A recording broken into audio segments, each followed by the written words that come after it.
is purely an internal matter of Iran. Do you think that that itself, is enough to sort of curb that kind of internalization? That kind of internationalization, because we've seen. Yeah, I understand your point.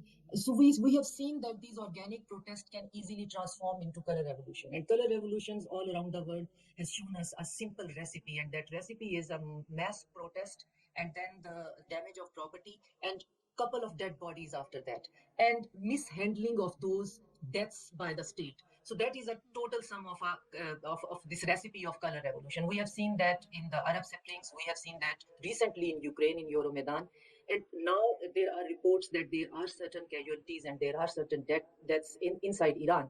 And we have to see that how Iranian state, as a state, they are going to handle this situation. If they mishandle this situation, then the entire population immediately stand against the state. And that situation itself is a very problematic situation. So the color revolution and the organic protest, when they collide with each other, they put the state in a very difficult position. And that's what Ayatollah Khamenei in his recent speech has said, that we know that people have resentments. We are dealing with them. We are trying to mitigate the problems.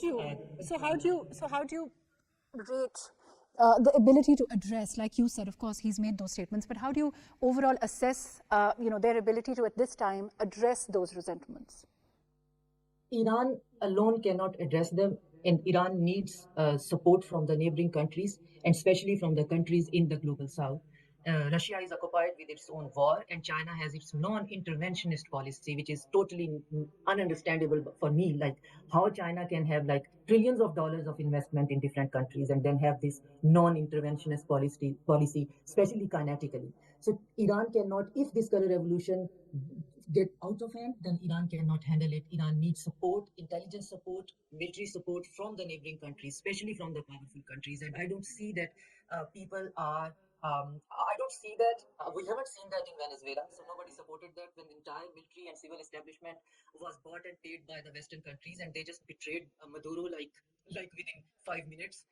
So Iran alone, your question was Iran alone cannot handle that, because we have seen that if these protests just become the true example of color revolution, then there is no way out for the countries. Recently,